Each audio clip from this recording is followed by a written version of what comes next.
Yep. Oops, sorry. Sure, put your feet on the motor.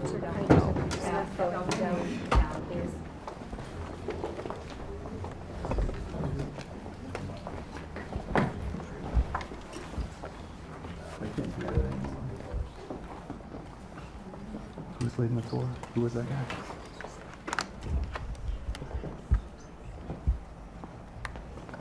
Oh, there you go. So Sally. What color do we think it is? Come on. Why don't you take one? Yeah. I'm gonna mess you up right there, Nick. No, no, you're good. Yeah. I'll just let go. Come on.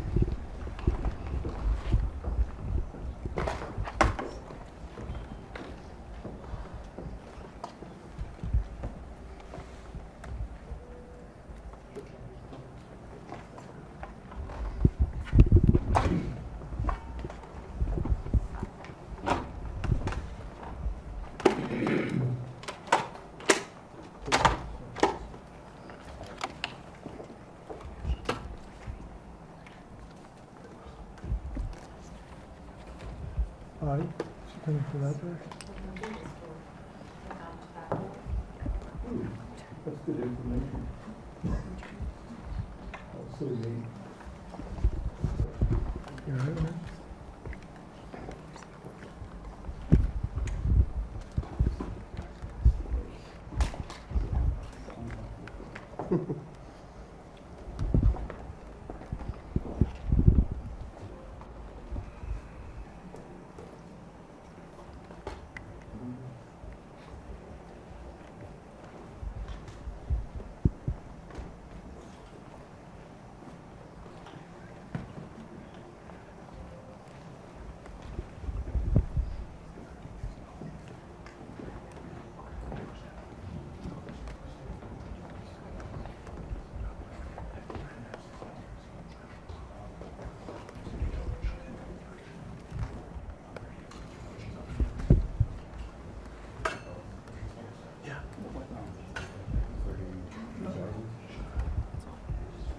I got 31.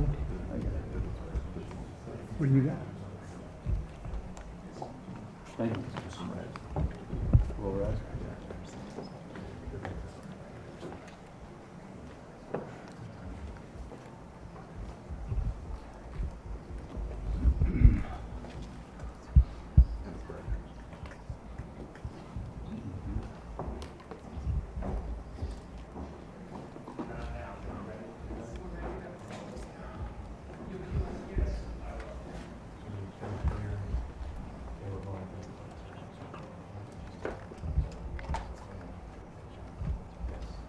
What did you get for color, Tim?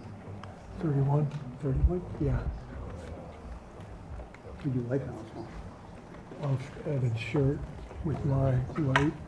These white? Yeah. But you guys are getting 3,000. That's not really white. Thank you, buddy. Good. Mine? Yeah. The collar? Sort of. That was easy. Your hat. Too easy, too easy. You do the hat, but it's got a suit on it.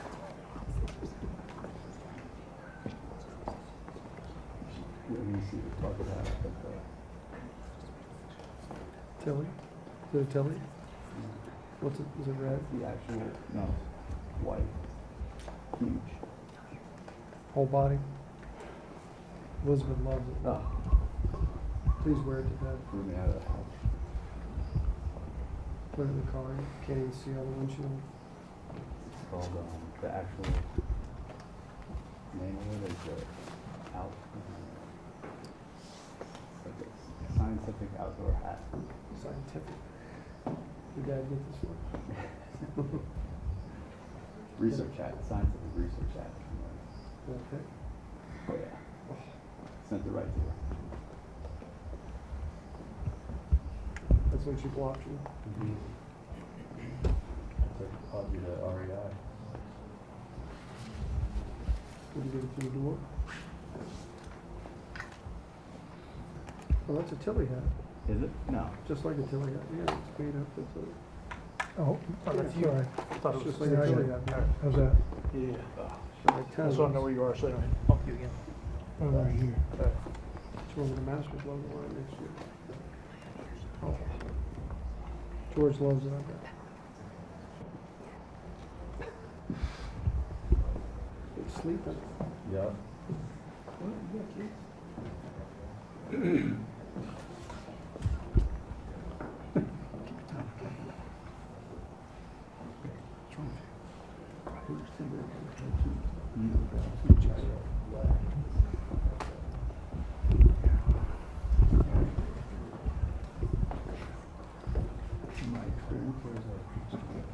Who? Me?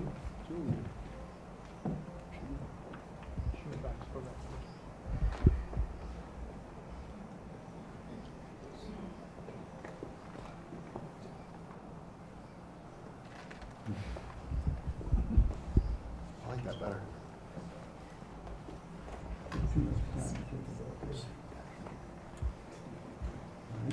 No, it's fine.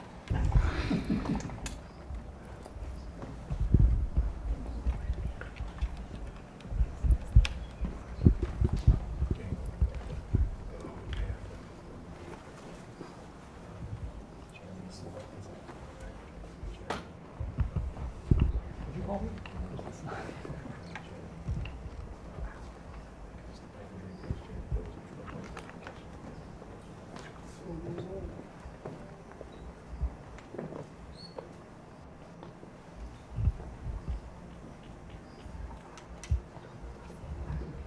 I know.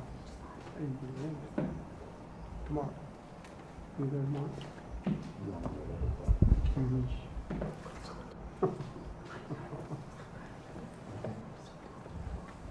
Only wear one in the back seat. Whoa.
time. Are you? I love it. I think it's great. I think it's great.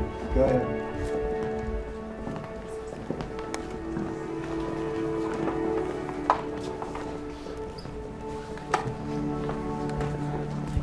The president will be doing a recording, and when it opens on Sunday, you'll hear his voice here. It is not the critic who counts, not the man who points out how the strong man stumbles, or where the doer of deeds could have done them better. The credit belongs to the man who is actually in the arena, whose face is marred by dust and sweat and blood, who strives valiantly, who errs, who comes short again and again, because there is no effort without error and shortcoming. But who does actually strive to do the deeds? Who knows great enthusiasms, the great devotions, who spends himself in a worthy cause,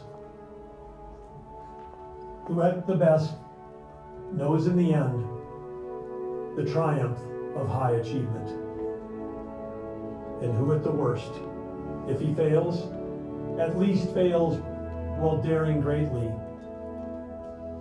so that his place shall never be with those cold and timid souls who neither know victory nor defeat.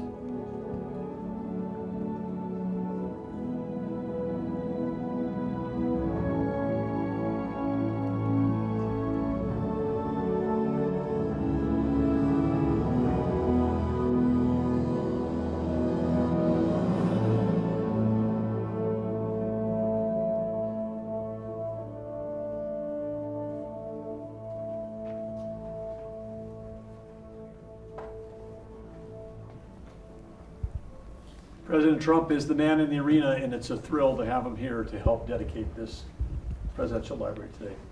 Well, thank you. It's really great being here. You've done a phenomenal job. And those words, I've heard them before many times, and nothing more beautiful, nothing more true. It's true. The man in the arena, or the woman in the arena, I guess we probably have to add on today.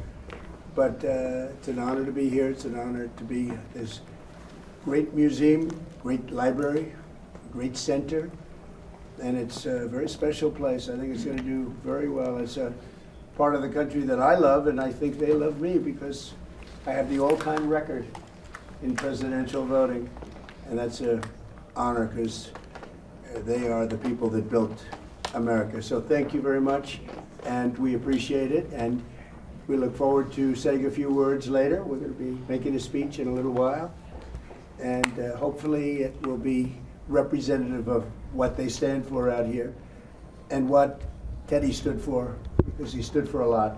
Thank you very much. Great job. Thank you, Mr. President. Thank you very much. Thank you, everybody. This kind of ends the section on the presidents that we have. Now this is that third party run. I think there's a really meaningful moment. Very Organizing or farming.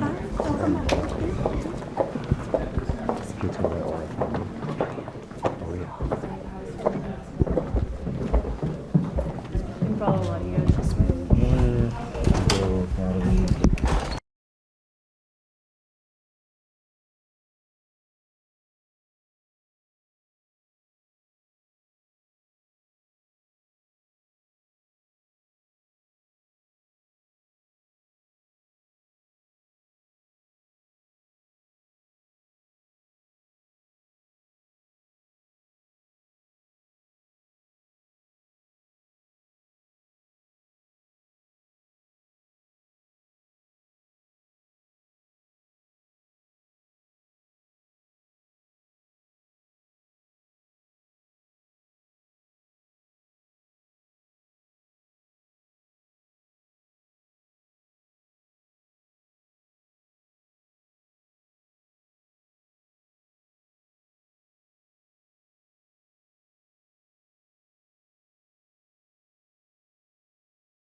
that this incredible, amazing, improbable Presidential Library and Museum would not have been possible with all of you. Give yourselves a hand. You guys were all key to making this happen. Way to go.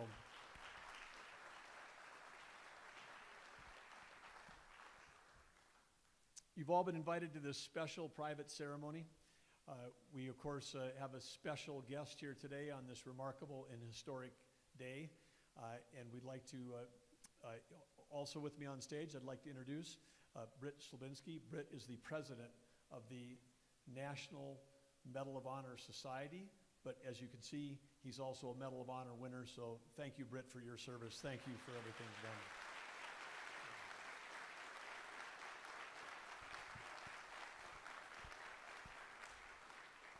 And with that, we have someone who's got a very, very remarkable surprise for the Theodore Roosevelt Presidential Library opening. Please join me in welcoming the 45th and 47th President of the United States of America, President Donald J. Trump.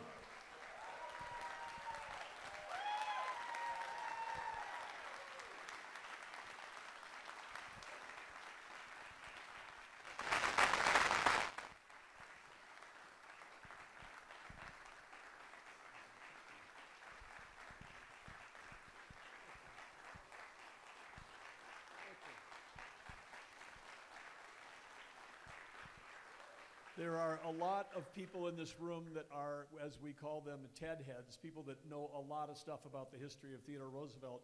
You may know that Theodore Roosevelt himself and his son, Theodore Roosevelt Jr., are both Medal of Honor winners, one of only two pairs in our history.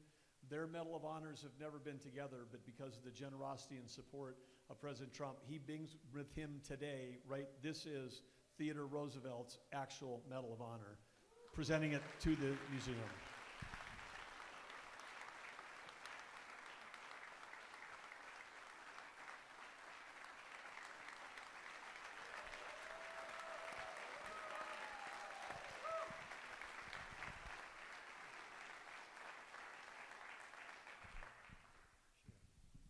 Well, thank you very much. That was in the Roosevelt Room for many, many years. And when I heard about this, I said, maybe we'll think about it. Then I saw what you did and what a magnificent library you built.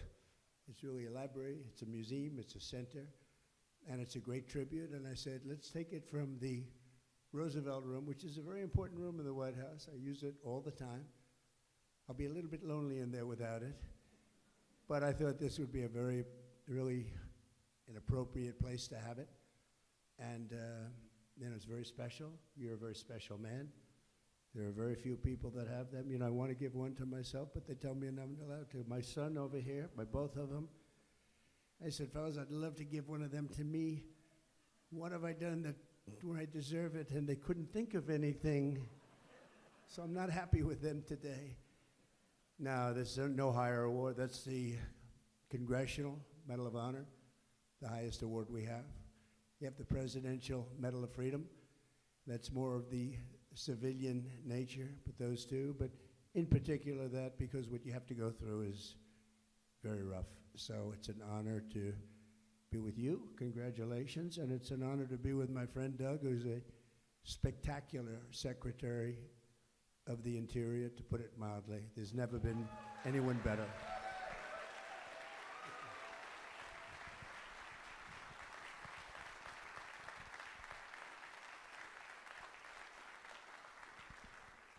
So I know you're all here looking forward to what will be a significant presidential address down at the amphitheater, but before you go, we have one last thing. President Trump being here on this day of dedicating this library, it is a historic moment to have a sitting president here to help do that. We're ceremoniously, the president and I, going to cut the ribbon, and then we'll all see you down at the amphitheater after that. But President, let's grab a scissors. They did say no running with these. We'll be...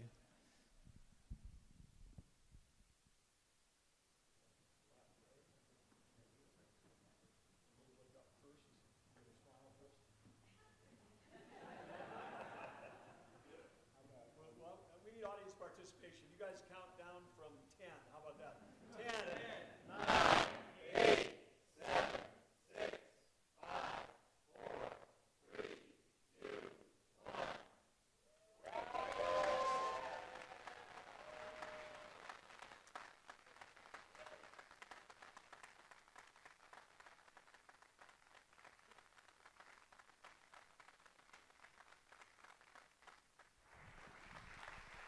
Thank you all. We'll see you down at the amphitheater.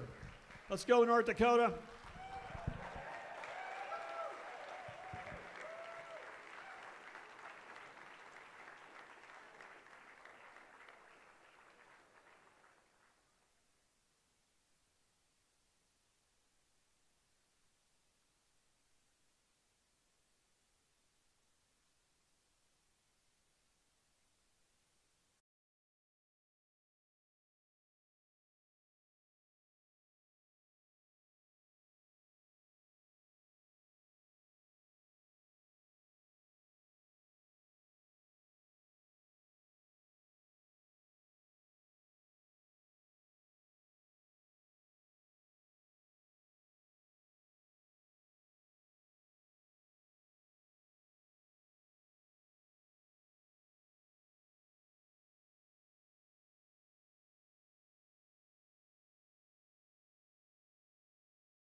Ladies and gentlemen, please welcome the Secretary of the Interior, Doug Burgum.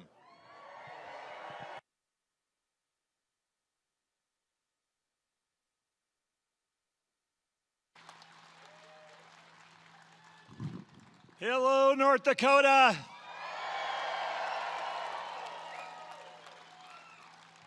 It's an honor to be here with all of you, because if you're here, it's because you care about America. You care deeply about this country. You care about where it's going, and you care about the people that live on this land and make their living working off the land. 140 years ago, somebody got off the train just over here. It was a 24-year-old New Yorker, and that 24-year-old New Yorker was not yet governor, not yet president of the United States, not at the time the most famous person in the world. He was someone that came west to ranch, and he learned about what it was like for hard work and the working people, and that transformed his ability to lead, and he transformed himself, and then he transformed our country. And then we had, just over a couple hours ago, we had another person from New York get off that train at the exact same spot that TR did.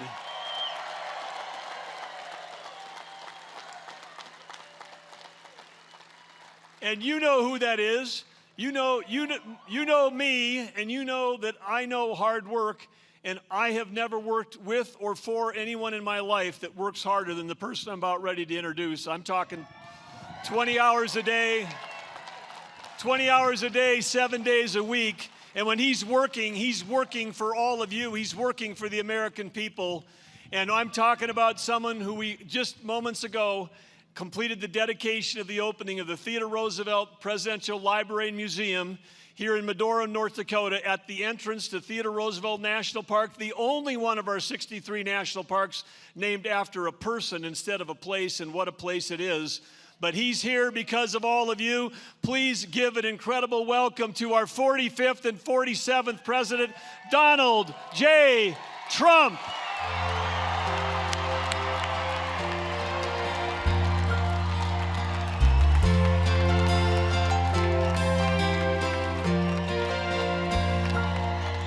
If tomorrow all the things were gone, worked for all my life, and I had to start again with just my children and my wife, I thank my lucky stars to be living here today, 'cause the flag still stands for freedom, and they can't take that away.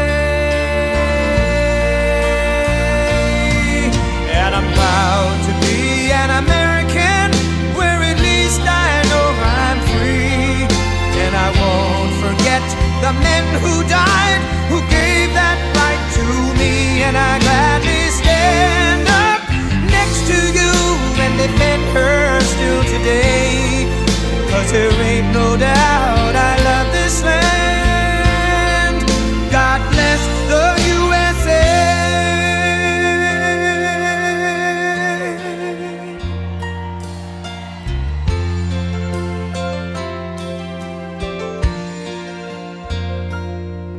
From the lakes of Minnesota to the hills of Tennessee, across the plains of Texas, from sea to shining sea, from Detroit down to Houston and New York to LA, where there's pride in every American heart, and it's time we stand and say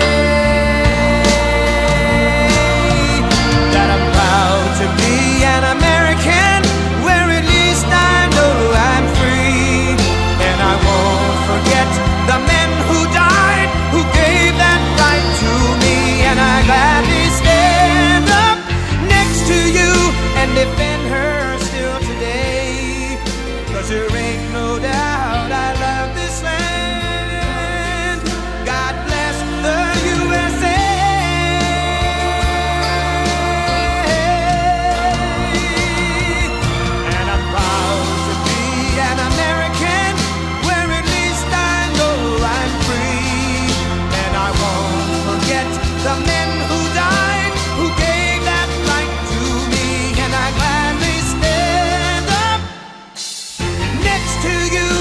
and defend her still today. 'Cause there ain't no doubt I love this land. God bless the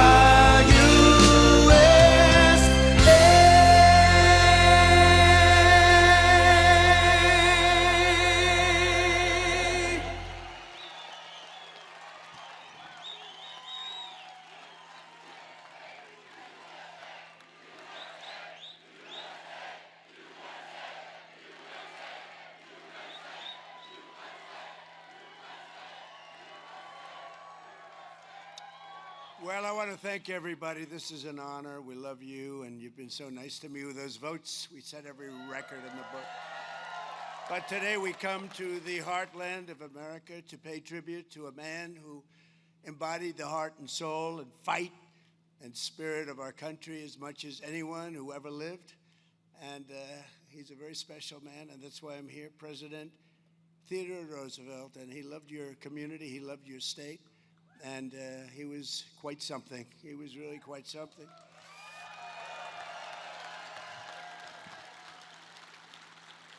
And here, beneath the wide open sky of the Badlands, I call it the Badlands. I said, what's that all about?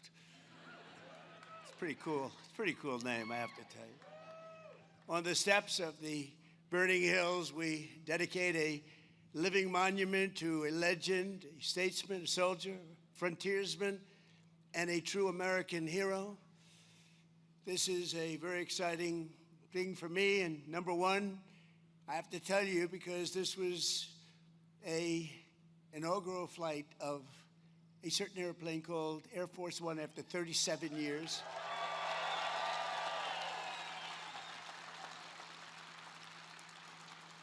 And it's a great plane, and we had a lot of fun with Doug and everybody coming over. But we talked about Theodore Roosevelt a lot because he was something that was really very special. And number two, because I'm honoring Theodore Roosevelt, and that's the man who I have long admired. He's one of the few. I don't admire too many people, I have to tell you. There's not a lot of people out there. And number three, I'm back in North Dakota because I won this state with the most votes in the history of the presidency. Thank you. Thank you very much.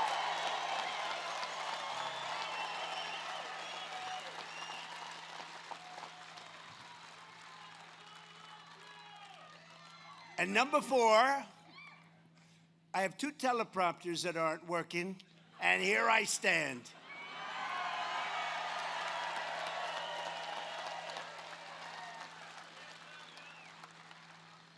But TR once observed that I would not have been president about himself had he not been, and had it not been for the experience in North Dakota. He had a great experience here. It really shaped him so much. So there could be no better place for this new national treasure than the Rough Rider state. I met some of the Rough Riders. They are Rough Riders. They're good riders, too. They were very impressive. Today, 107 years after he passed into eternity, Theodore Roosevelt's Presidential Library opens its doors, and the small town, but very great town, and today it's a very famous town because that's all they're talking about, of Medora opens its arms to the entire world. The entire world is watching. It's not a big town, but it's a very powerful town because of what was left behind. I want to thank the thousands of people who worked so hard to make this project a reality, and you really did. You made it a beautiful reality. Very few places will top it. And starting with the man who put the library in its first funding. Think of it, he did so much. He raised so much money. He did so many different things. He really did. He had a very complete life when you think. He was a real man of many forms of genius, and without whom it would never have been possible. Secretary of the Interior. And I'll tell you what, I thought he was an oil man, and he wasn't. I saw him on a debate because this guy was actually going against me. Can you believe it? But I thought he was very impressive. I thought his wife, Catherine, was even more impressive, to be honest with you. And so impressive that I said, he's a good man. That guy's all right. But he's been fantastic. He's been a tremendous Secretary of the Interior and the best ever. There's never been a Secretary of the Interior like Doug Burgum. Thank you very much. Thank you. Never been.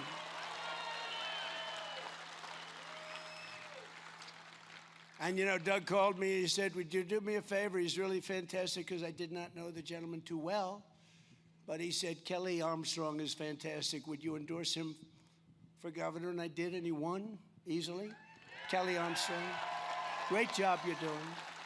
Great job. And two of my very good friends, two warrior senators, tough cookies, tough. Oh, I wish they could get their way. We could get a couple of little things passed, like voter identification, like proof of citizenship. It's called Save America. You know, that's pretty good. Save America, can you imagine? We have 100% of the Democrats against it and 4 or 5 Republicans, if you can believe that. What are they all about? But these two people are with us all the way, John Hoeven and Kevin Cramer, senators. They're great. Two great guys. And a congresswoman who fights and gets what she wants, and she's very respected, Julie Fedorchak. Thank you, Julie. Thank you. Very, very respected. And we have our ambassador, Monica. Where's Monica? Monica Crowley. Fantastic. Acting Secretary of the Navy, Hung Kao. And we're building a lot of ships. Building a lot of ships. North Dakota House Speaker, Robin Wise. Thank you. Thank you. Doing a great job.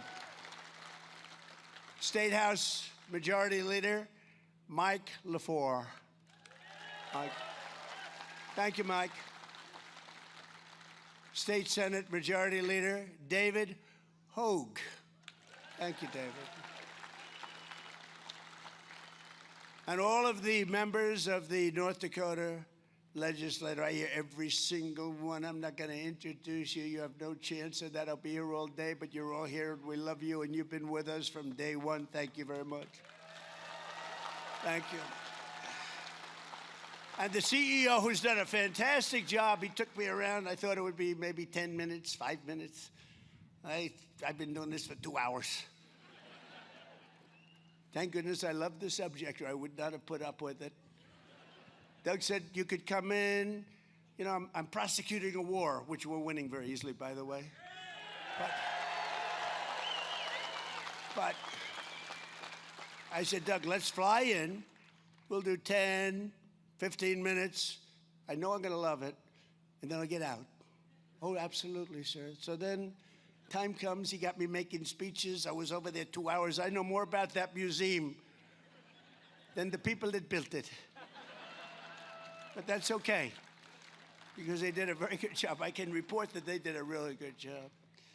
The CEO of the Theodore Roosevelt Presidential Library, who really did give me a tremendous amount of knowledge, I mean, about things that I never would have thought could have been possible about how great this man was. Ed O'Keefe. Ed, thank you very much.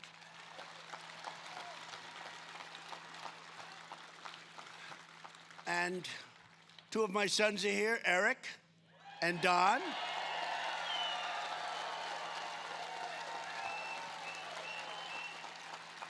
And Bettina, thank you very much. Don just got married. Bettina, thank you. It's going to be great.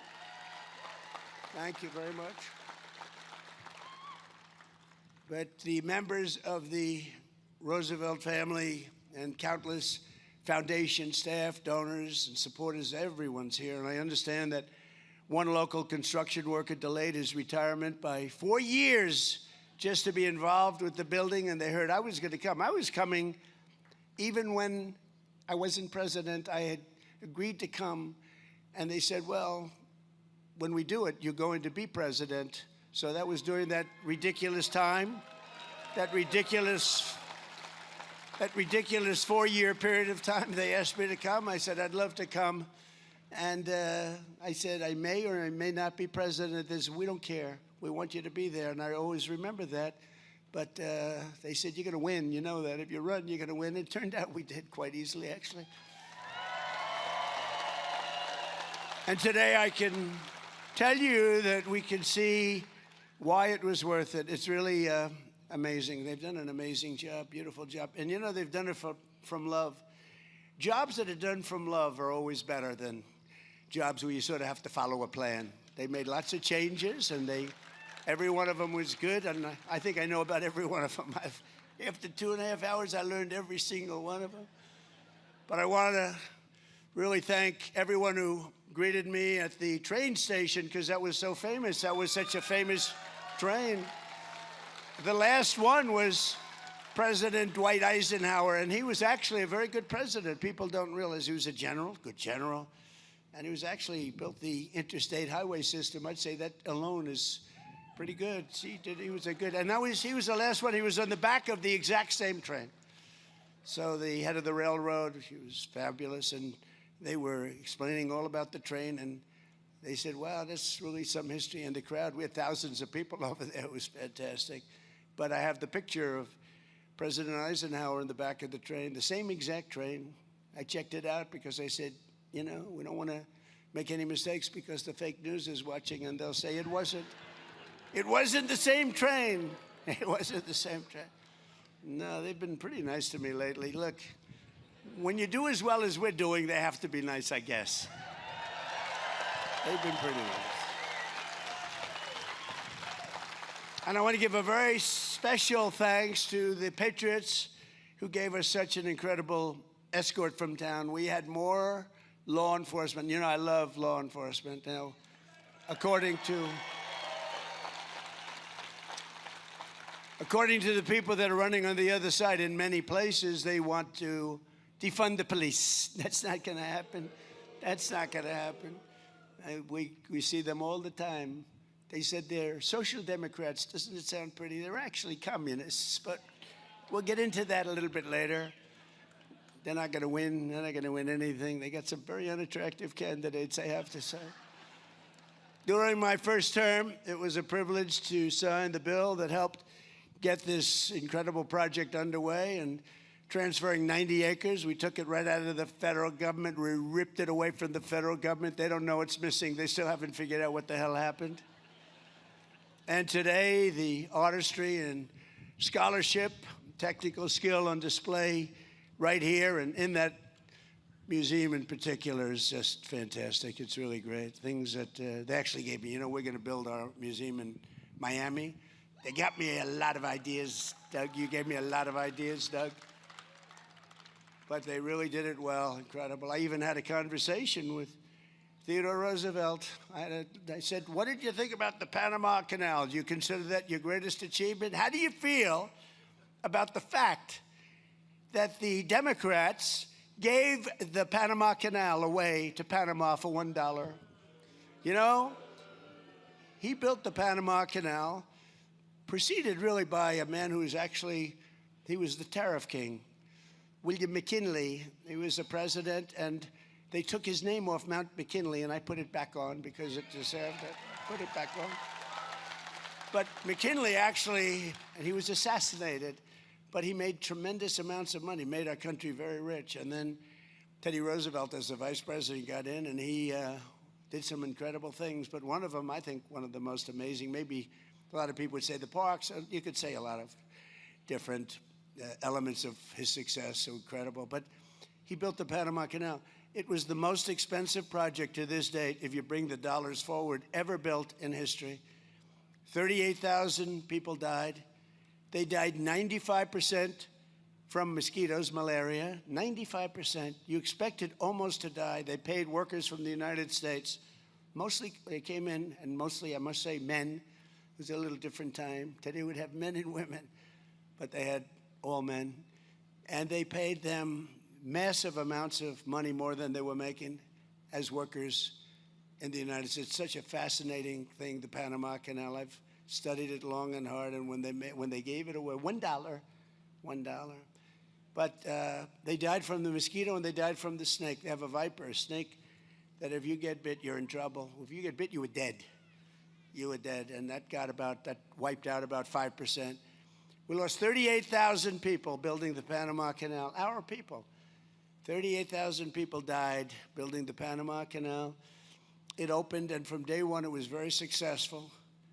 And we gave it away. We gave it away. It was the most expensive thing we ever built, and it was also the most profitable thing we ever built. That's a nice combination. A little bit like Venezuela. We did a good job in Venezuela.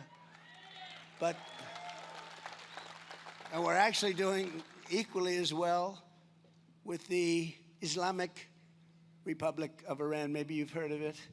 But think of it, the Panama Canal, so we gave it away. The first thing they did, you know what they did?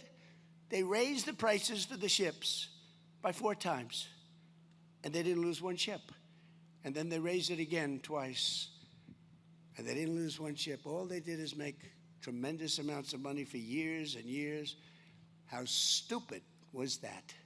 And now China is trying to take over the Panama Canal, and we're not going to let that happen, okay?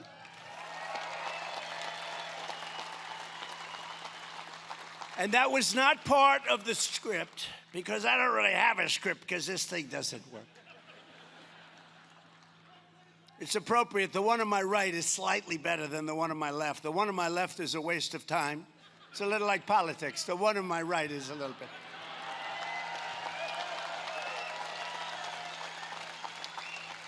It's not great. I'd give it about a 2 on the scale of 10. And this afternoon, I'm pleased to announce that through the National Endowment for the Humanities, we will be awarding the library $750,000 to support the opening exhibits during the first year. So they're getting a nice check. Getting a nice check. And as you know, this week, Americans all across our nation are filled with joy and excitement and anticipation as we prepare for one of the proudest moments in our history. 250 years, think about that. 3 days from now, we will celebrate the 250th anniversary of the signing of the Declaration of Independence. What a document that was.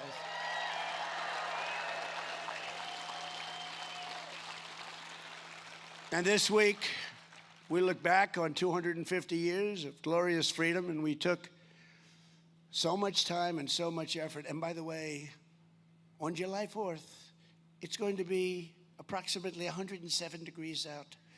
And I'm going to go and I'm going to make a really long speech just to show that I can do anything.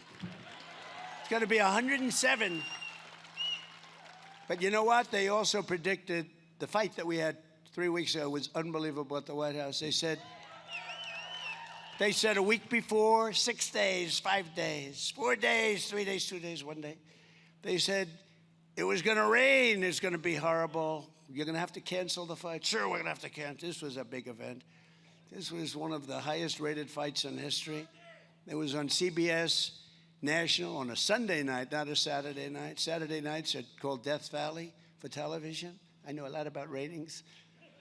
But Sunday night's very good, and it was broadcast on CBS, a network, and it got among the highest ratings any fight has ever gotten.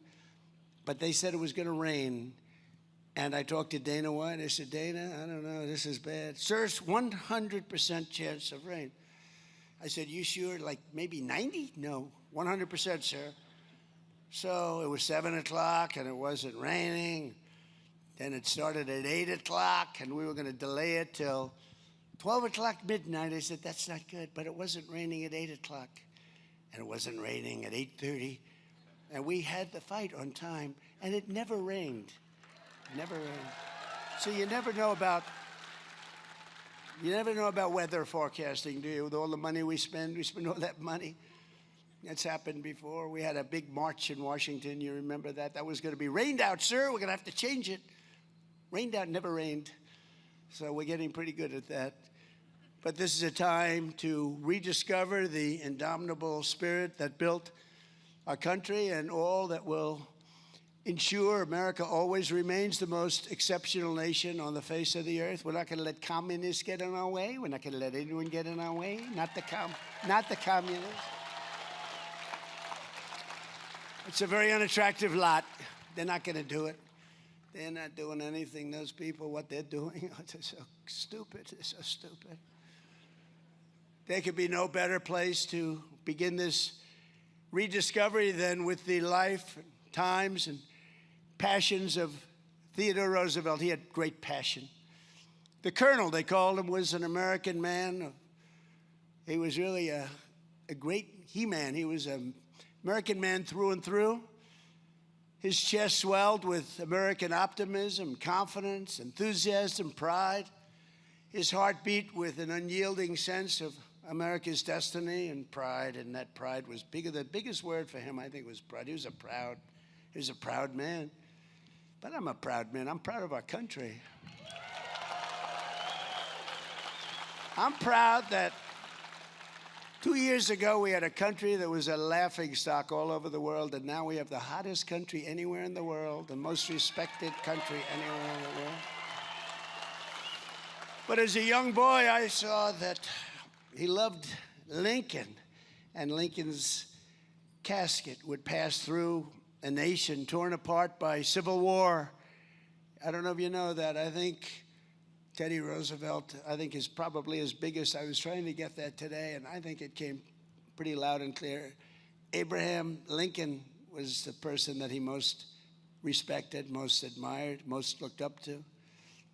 He has a beautiful picture of Lincoln that he had in one of his rooms, one of his very important rooms where he lived, and it's at the library.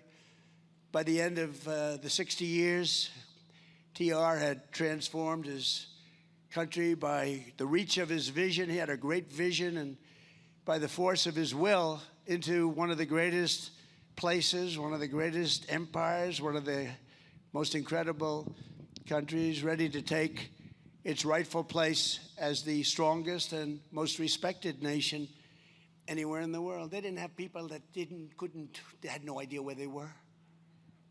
They didn't have people that couldn't walk up the steps. See those steps? They didn't have people that had no idea where the hell they were. They didn't have people that said, let's have open borders so millions and millions of people can pour into our country from prisons all over the world. They didn't have those people. They had strong, smart people like Teddy Roosevelt. Today, America is stronger and more respected. Right now, I'll tell you, the King of Saudi Arabia, I was with him a year ago, smart guy, good guy. He said to me, sir, you know, it's amazing. And this was as we were just started to really, and we've made a lot of progress since then. You see the numbers, factories being built all over the country at a level that we've never had before. But he said, you know, 1 year ago, during the Biden, Sleepy Joe, during the Biden administration, he said 1 year ago, your country was dead. We gave up on your country. They were looking at China. They were looking at others to protect them. They were looking at other countries. And now you have the hottest country anywhere in the world. He said that, and it's true. Now it's even more so than it was then. Hottest country anywhere in the world. So Theodore Roosevelt and his presidency fell exactly at the halfway mark between the founding in 1776 and the place we are today in 2026. And here are 5 lessons, and I wanted to write these because you can learn from some people, not from too many. From a lot of them, you don't want to learn much. But you can learn from him, and here are 5 lessons that are really extraordinary. Life offers to all Americans on the threshold of our 250th year. First of all, the life of Theodore Roosevelt reminds us that Americans never give up. We don't give up. You know, if you really look back 2 years ago, I could see people wanting to give up. I could see them wanting to give up. He never stopped, never quit, never surrendered in pursuit of his dreams. He had a dream, a very complex dream he did because of the way he traveled, the way he moved, the fact that he ended up here and turned out to be one of the most impactful things he ever did, ending up right here where we are. But his pursuit of the American dream never, ever stopped. It was really amazing. He was plagued by asthma, very, very bad, very serious. He was having a hard time breathing for much of his life. But he went out and he was told by his doctor that he'd have to live very quietly. This is as a young man, he was told you'd have to be and have a very quiet life. You have to be nice and easy. And he did just the opposite. He had a freaking wild life, right? He was wild. He just didn't want to take that. He didn't want to listen to his doctor. He didn't want to be quiet. He wanted to be great. He actually wanted to be great, and that's what he turned out to be. Young Theodore replied, "Doctor, I'm going to do all the things that you tell me not to do, and I've got to live the sort of life that you've described. I don't care how short it is. I just want to live my life the way I want to live my life." It was great. I mean, who would say that? The next year, he sailed the Atlantic, and he summited the Matterhorn just to prove that he could do these things, just to prove his doctor wrong. He knew his doctor. He wanted to prove him wrong.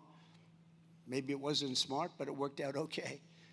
But again and again, he summoned the will to transcend tragedy and triumph and defeat heartbreak with hard work. He worked hard, and I found that out. I mean, if you love what you do, it's not work. That's one thing I will tell you. People say, I work hard, but it's not work, because if you love it, I love making America great again. I mean, I'm having a good time.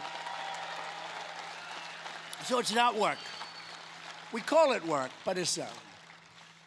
In his library, we find his diary open to the page from 1884, when his mother and his wife died on the very same day in the very same house. Totally unrelated.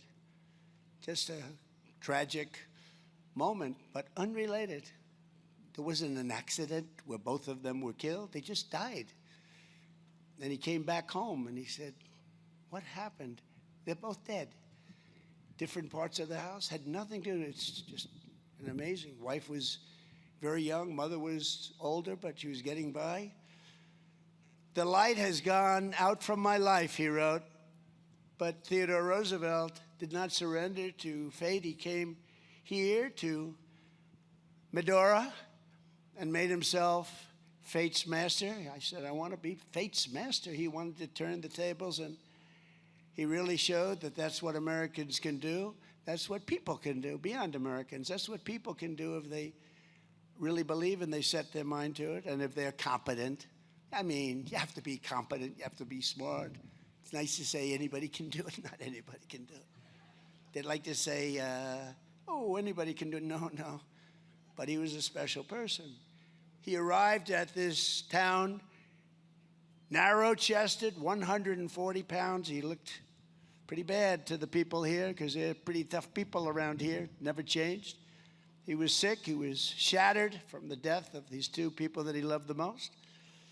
And his body and his spirit were pretty much broken. Not broken enough, but pretty much broken. If they were broken all the way, he wouldn't have been able to do what he did. He left here 2 years later.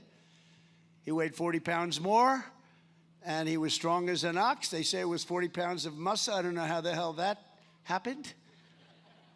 They didn't have modern-day drugs. Of course, the modern-day drugs don't do that either, do they? In fact, they actually take away the muscle. That's not good. How are we doing, doctor? Well, you lost a lot of muscle. That's not good.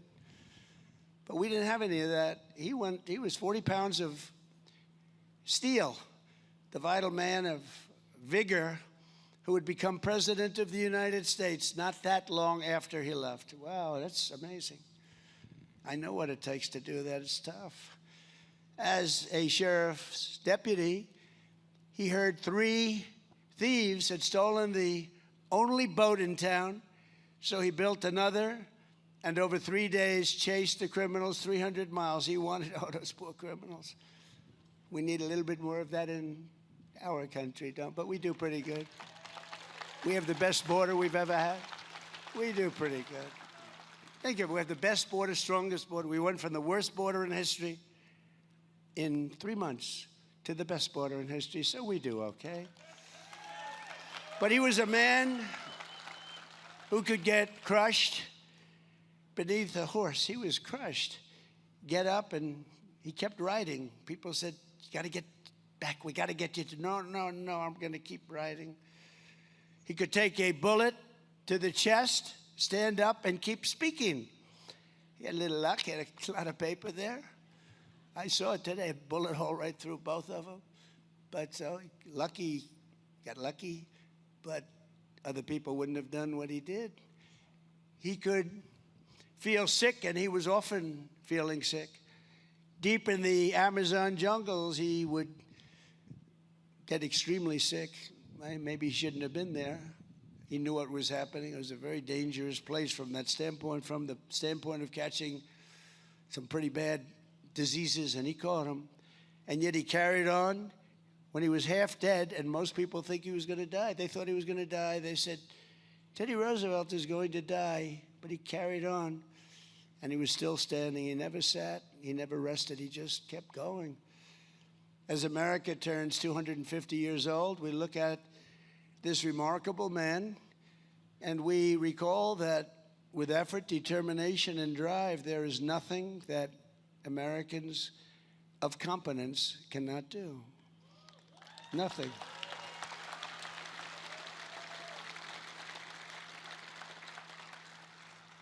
Our ancestors were the people who raised up New York City from the marshes of Manhattan and then ventured into the Dakotas to carve up a life in the place that they called hell with the fires burned out. I don't know what the hell that's supposed to mean. Hell with the fires burned out. That doesn't sound so nice.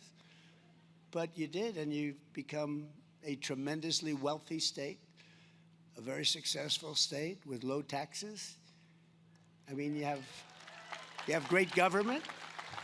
You have great government, these people right over here and the people I introduced, but other places have good land.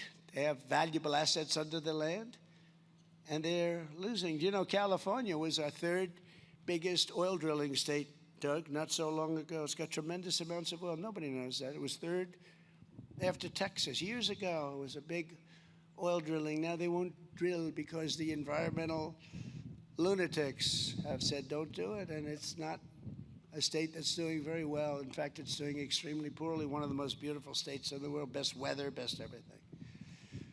From winning our independence to laying the railroads, taming the West, and planting our flag on the moon, nothing great that America has ever done has come without staggering effort, and it has never come easy. It's been really an unflagging persistence that drove us into greatness. We had the persistence of great people, great men, great women. They were persistent. They never gave up.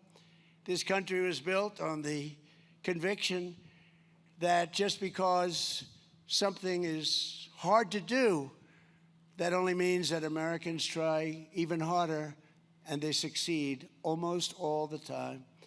Because whatever the obstacle, whatever the challenge, it's no match for American grit. And you have it probably as much or more than any other place there is. You have American grit.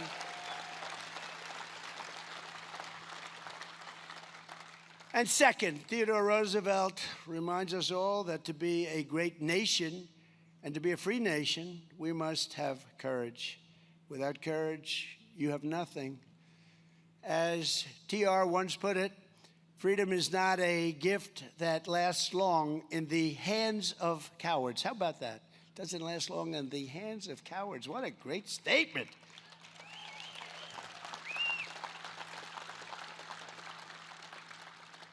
I want to use that. I shouldn't have said it. I would have used that statement, and I wouldn't have attributed it to TR. And they would have said, oh, what a great statement that is. Trump made a brilliant speech. What do you think, John? Would I get away with that? Kevin? I don't know. Maybe not. But that's a great statement. That's a beautiful thing to say. But in the West, he tracked a 1,200-pound grizzly. My two boys know all about that. I say, are grizzlies dangerous? Is a grizzly bear dangerous? I looked at Eric and Don. They know more about that stuff than any human being, I tell you. They said, they're real dangerous, Dad. I said, are they violent, bears? They said, they're really violent, right, fellas? You said they are violent, but that doesn't scare them. Just be scared, okay, and get the hell out of there. But we want to keep you around. But when it roared, a big one, and it wanted to strike him, and it was going rapidly there, very fast. I just learned that on a beautiful airplane coming over here. He shot it squarely between the eyes, and it fell, touching him but not able to destroy him.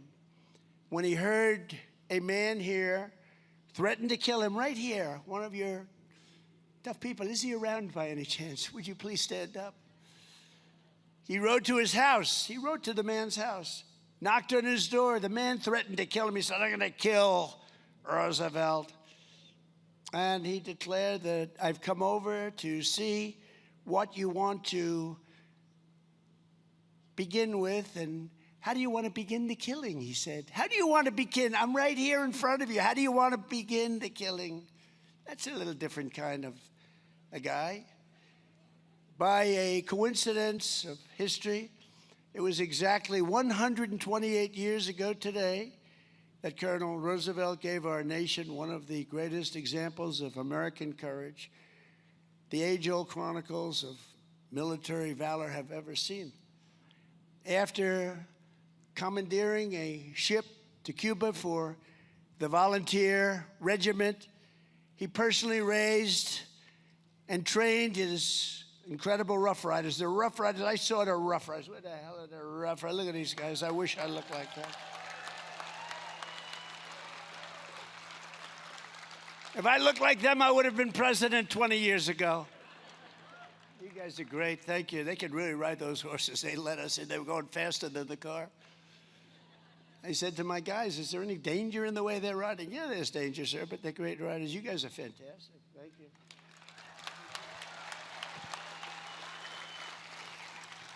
But he led the Rough Riders in their heroic charge up San Juan Heights. And with malaria coursing all throughout his veins, he was really sick. Colonel Roosevelt galloped into a hail of Spanish bullets, and when his horse came to a wire fence, he leapt off the horse. He jumped off the horse, and he started running toward the enemy. I don't know if that was smart, but he made it. Then he looked over at the next hill, and he grabbed his men. He said, fellas, let's do it again. And he did it again and again. The Rough Riders' victory at San Juan Heights led directly to the collapse of the Spanish line. Ah, the Spanish.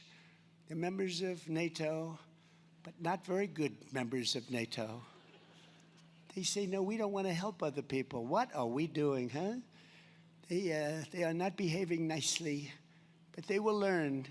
Soon after, they relinquished their grip on Cuba and Guam, the Philippines and Puerto Rico, and they were all ours. We got them all. And speaking of Cuba, after many, many decades, it's coming our way. Coming our way. But for his actions that day, TR was celebrated as a hero and eventually awarded the Congressional Medal of Honor. That's a big deal. And I'm thrilled to announce that just moments ago, 128 years after the Battle of San Juan Heights, it was my really great privilege to deliver his library and a very special little gift. In fact, I gave it to Doug and the president, a man who did such a good job in helping to build it. Doug raised a lot of money, got a president to be out here all day instead of 15 minutes. And I gave that medal. I took it off. We have a beautiful room, the Roosevelt room, this Roosevelt, by the way. And I took it off the wall, brought it over, and we just presented it. It's going to be in your library now for a long, long time.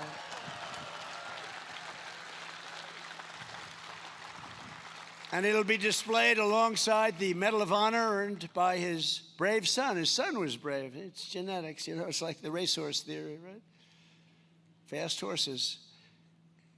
Theodore Roosevelt Jr. on D-Day, he also received that incredible acknowledgement, except for Arthur and Douglas MacArthur. Arthur was his son, Douglas MacArthur, great general.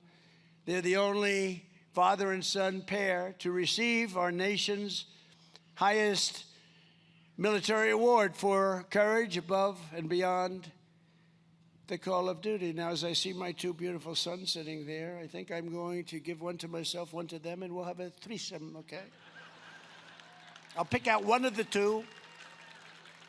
I'll give them the Congressional Medal of Honor for something, for their genius at hunting. And I'll get one for taking on Russia, Russia, Russia, or something. And we'll have a third pair. No, I'm only kidding. But I have seriously thought about, now this is dangerous to say because the fake news is up there all over the place. And when I joke, I learned early on, don't be sarcastic in politics. But I actually said a few times that I've seriously thought of giving myself the Congressional Medal of Honor. Now, everyone knows I'm doing it with a chuckle, but then they report, he wants to give himself the Congressional. So I don't say that anymore. It's very dangerous to say. But it is the highest award, and they had a father-son get it, and that's a tremendous tribute to a genetic pool. As we enter the 250th year, Americans must never forget we are a historic and heroic people with a heroic spirit and a heroic purpose. And in this world, we are a very special group. American courage won our independence. It liberated millions and millions from slavery, rescued billions from tyranny, and sustained American liberty for 2.5 centuries. And we're not going to lose it to this group of losers. Oh, can you imagine? Have you seen these people? Have you seen these people? The press is just building them up. They're losers, okay? They're nasty people, but they're losers. We'll teach them. We're going to teach them. They're not going to hurt our country. Without courage, there is no America today. If you don't have courage, we wouldn't have America today. We wouldn't be close. Third, Theodore Roosevelt believed in the America that really works and worked. He refused to accept failure, mediocrity, corruption, decay, or decline, and neither should we. That's why we can't take this nonsense that's going on right now. We're not going to take it. The first public cause he ever supported was a bill to fix the streets in New York City. He was very New York City and New York centric. You know that. That's where he came from. He was a pretty rich family. As the civil service commissioner, he fought tooth and nail to return federal hiring to a principle called merit. Merit. Isn't that nice to hear? And by the way, do you know, a little while ago, not in yesterday's decisions, where we actually had a good day except for birthright citizenship, which will work out some way, but we had something called, do you know what we're talking about? We had something that gives back tremendous power to the President of the United States, and we won that, I think, 6-3, and it was taken away from another Roosevelt. It was taken away from FDR in 1932. It was taken away, and for almost 100 years, that's been up for grabs. Slaughter, it was called, the Slaughter case. And a lot of people didn't think it would ever be won, and we won it 2 days ago in the Supreme Court. It gives power back to the president at a time where the president really needs power. It's a great decision. It was the most important, and we won some others too. It was the most important decision of all of them, I think. But we'll take care of the birthright citizenship because that was not meant for rich people from other countries. That was meant for Actually, it was meant for the babies of slaves. If you look at it, it was a month after the Civil War ended that it went through. That's because it was meant for the babies of slaves. It wasn't meant for rich people from China. It was, they came over in Gulf Streams. It was meant for the babies of slaves. So I believe, no, I know they got it wrong, but that's okay because they gave us something that nobody thought. But they also gave us something in one of the sessions a year ago. It was called merit. Our country now is based again on merit. So if you're a student with very average marks and you looked a certain way or you acted a certain way or whatever, and you get into the finest school in the world, and then you're somebody else that looked a certain way or acted a certain way, and you have all A pluses, and you have all great marks and board numbers that are through the roof, way above other people, but you don't get in, they get in, it's all over with. It's based now on merit. I don't even know if people know. The fake news didn't want to cover it. To me, that's one of the greatest decisions. And that took courage of the Supreme Court because our country became great because of merit. We became great because of merit. And when you look at those soldiers that we have standing there at Washington, D.C., where we ended up, so we had one of the most unsafe cities, places, our capital, anywhere in the country. And now we have one of the absolute safest. You can walk anywhere in Washington, and we fixed up the monuments, and Doug was fantastic. We had 78 monuments, fountains, statues. We have the reflecting pond, which we did the best job of all, and they came in with box cutters and they cut it up, but it's working fine. We're gonna let a little water out. We're gonna redo it a little bit. But we fixed it up after 100, and think of it, it was 1922 that it came about, and from the day it was built, it leaked. From the day it was built, it didn't work. But when it did, when they had water, it was beautiful. It reflected Washington, the Washington Monument. It reflected Lincoln and Washington. Think of it. How beautiful. How beautiful. And these people went in and cut it up, and they got caught. We'll see what happens with them, but they got caught. But they put a big gash, 350 feet long. Think of that, 350-foot gash along the side of this very expensive material.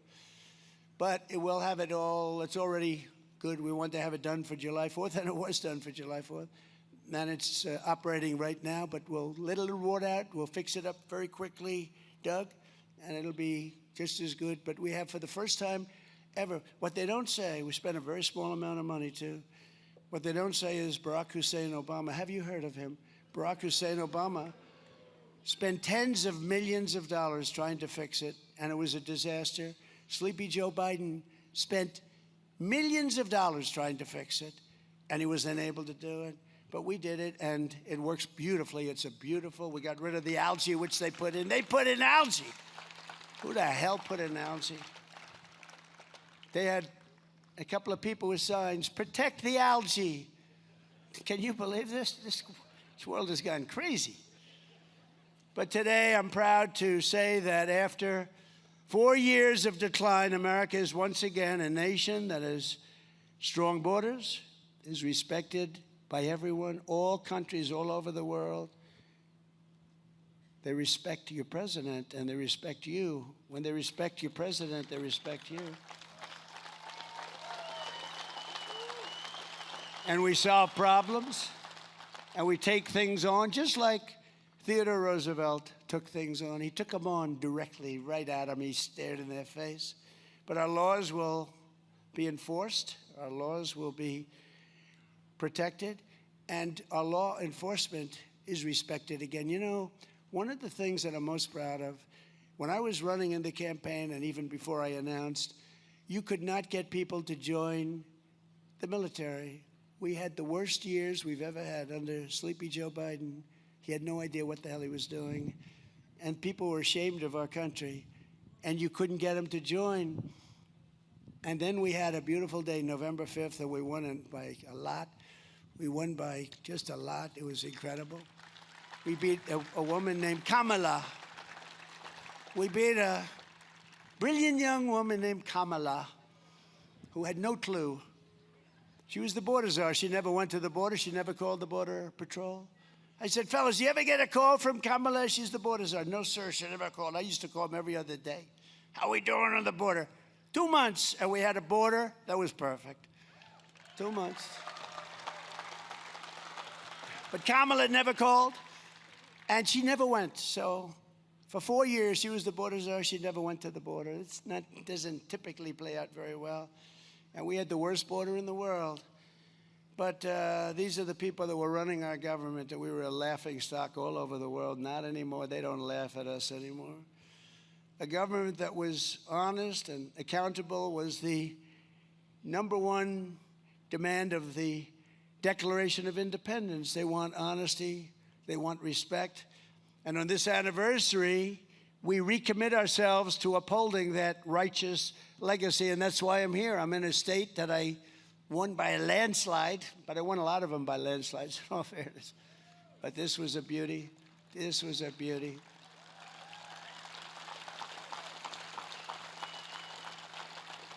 And I refuse to tell you. My son said, Dad, don't say that. So I won't. I refuse to tell you who got more votes, me or the legendary, and he was great, Theodore Roosevelt. I refuse to say. Because you'll say he's a braggart. He's a terrible human being. He's a horrible person. So I refuse to say. I told my son, I will not say. Thank you. Thank you for giving me some good advice, Eric Trump and Don Trump. TR was also a staunch and ferocious opponent of a thing called communism. You've been hearing a lot about that lately. He said the doctrines of communistic socialism, if consistently followed, mean the ultimate annihilation of civilization. Other than that, he thought it was wonderful. As we're seeing now, communism is the greatest threat to our country, including, I believe this. You know, when I said it, I said, boy, that's pretty severe, but I think it's true. It's the biggest threat to our country, including World War I, World War II, Pearl Harbor, September 11th. I think it's a bigger threat, potentially a bigger threat than that, because it's like a cancer that spreads, and you better stop it fast. We will never let the United States become a communist country. Won't happen. And fourth, thank you. Fourth, Theodore Roosevelt believed in an America that thinks big. He thought big. He was a big thinker. He was a tremendously big thinker. On the 4th of July in 1886, he spoke in Dickinson, North Dakota. Anybody from Dickinson? And said, like all Americans, I like big things, big prairies, big forests, and mountains. I want them big. He wants big wheat fields. He wants tremendous railroads. Let them be big and beautiful and powerful, and herds of cattle. He wants everything big. He wants big factories, steamboats. He wants everything big. It was cool. I mean, I thought it was great because I feel that way. I've always felt that way. Theodore Roosevelt wanted a big future, and he had big dreams for America. And thanks to him, we built the Panama Canal, that beautiful Panama Canal.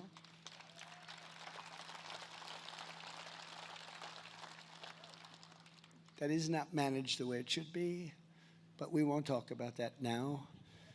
But he did all of these incredible things with parks and everything else. And we vanquished every foreign power from the hemisphere, and he raised the American flag on the far side of the world. He had our American flag planted on every part of the world. He would call, or whatever they did in those days, is the flag over there? Is the flag? He wanted that flag to fly boldly in other countries and other parts of the world. We built the Great White Fleet. Did you ever hear the Great White Fleet? We used to build ships.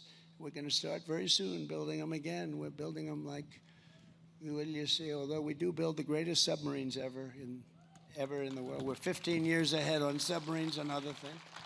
We do other things great, but we're going to start with the ships again. We used to build a ship a day, and now they got out of that. A lot of people that didn't know what the hell they were doing in running our country. Theodore Roosevelt understood that the grand and righteous ambition is not a vice, it is an American virtue. Having ambition is a positive thing, he said, not a negative thing. And it won us our country, and it's been among the greatest forces for good. It's been the greatest thing. Our attitude and the attitude toward our country and making our country great by some people. Not all presidents were like that. I don't want to get involved with talking about the individual presidents, but we had some good. We had few great. We had a couple. But we had some good. But we had some really bad ones, and they set us back very, very substantially, in particular the last one. A nation like an individual either rises or falls, builds or decays, lives or dies by this. As we look into the future of our 250th year, it's time that we get out there and we expand our aspirations and our ambitions and build the country that will inspire the entire world for generations. So that's what we're doing. Again, we have more money being invested in the United States of America by other countries and people than ever before, by many, many times over. The fake news doesn't like talking about it, but they see what's happened. Look at the stock market. Every day it's hitting a new high. I think it's 82 times now. In a short period of time, 82. And that's a good thing, not a bad thing. And all of you that have 401ks, which are many. Who has a 401k? 401k, yeah. Big percentage of the audience. Everyone that has a 401k is setting records right now in your 401k. Your wife, your husband, your kids, they all think you're a genius. I'm the genius. I'm the one. No, I'm only kidding. No, I told the story the other day for the first time. A policeman came up to me, a big, strong, good-looking guy, and he said, "Sir, I want to thank you." He was almost sort of crying. I said, "What do you want to talk to me about, officer?" He was standing on line. He was watching as I shook hands with people. Some of these people are extremely strong in shaking hands. They break your hand because they're so emotional. "Sir, thank you very much." A guy's an NFL offensive lineman. "Sir, I'd like to thank you very much." Why? But he came up to me and he said, "Sir," I was leaving, "I want to thank you so much." Why? My 401k is up 84%. My wife was disgusted with me for years. It was just going in the wrong direction. But it's up 84% this year. And I just want to thank you, sir, because it's really helped me with my marriage. My wife is respecting me again. She thought I was an idiot. This is a big, strong guy. But the women, you know the women rule. You know that. We know. All the guys in there, you know. This guy is a big, powerful guy, and he was petrified of his wife. But you know what? He said, my wife now respects me again. She thinks I'm a genius. She thinks I'm Warren Buffett. She thinks I'm one of the greatest investors. But they are up. But everybody in this room, there's not one person here that hasn't been going up 50, 60, 70, 80%. Your 401ks, you're making a lot of money. Everybody is. And we have more people working today than any time in the history of our country. We have more people working today than at any time. And we inherited a tremendous inflation problem from Biden. We inherited the worst inflation in history. 48 years, they say, but let's say history. It was the worst inflation, and prices were high. And those prices are all coming down. And you see fuel is coming way down. It's dropping like a rock, just like I said. Because those boats are coming out of the Hormuz Strait. They're coming out by numbers that nobody ever saw. We're setting records, actually. The oil is dropping. We have some great oilmen here. I don't know if they're happy or sad. I don't give a damn if they're happy or sad. I want the prices to go down, and the oil is dropping like nobody thought possible, but I told you it would. Total control. We have total control of everything. This is just the beginning of the golden age of America. We're in the golden age of America. And America is going to experience something that I can truly say, I believe, the best is yet to come. It's going to be coming, and it's here, but it's coming at speeds that nobody thought possible. Finally, Theodore Roosevelt understood that whatever our background, we are all Americans. We're Americans first, united under one flag. And we don't wipe our hands on a flag. Did you hear the person? One of our communist people. But they cleaned it up. The press cleaned that statement up. You know that, right? She didn't use the word hands. She used a different word, a disgusting word. They're disgusting pigs. She didn't use the word hand. They said hand. She used another word. You know what word I'm talking about. These people are a disgrace. That's why Theodore Roosevelt boldly fought for what he called the new nationalism. The word nationalism is a very interesting word. Putting the needs of the whole nation and all of these people above partisanship, lobbyists, crooked politicians. This is one thing with these guys. They are honest as hell. I'd let you know if they were crooked, if John or Kevin were crooked, I'd say, they're crooked pals, but they're honest. Maybe they're too honest, actually. We got to get a little action going here, fellas. But no, these are great politicians. They're great people. That's why you put them back in office in record numbers, the two of them, all the time. But TR knew that true patriotism demanded caring for the worker, the environment, and the health and culture, and integrity for the nation itself. He was something special. He was a really great man. He was a man the likes of which you may never see again, but we'll all get close and we'll all try and duplicate what he's done, because he was a man of unbelievable genius and unbelievable toughness and principle. So I want to just say that it's an honor to be with you. It's an honor to be asked to represent our nation in the opening of what will be a truly great library, museum, or center. Call it what you want. And he deserves it as much as anybody that's ever been president of the United States, which is such a great honor. And I just want to thank everybody for being here on this extremely hot day. It's a beautiful day, and it's a beautiful state.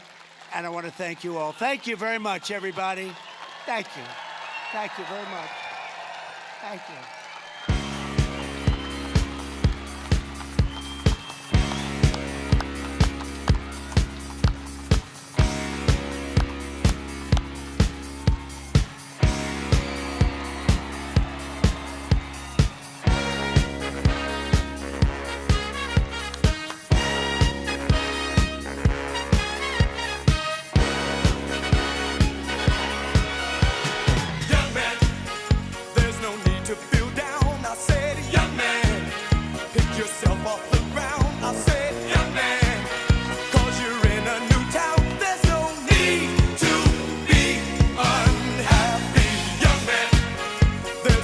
You can go, I said, young man, when you're short on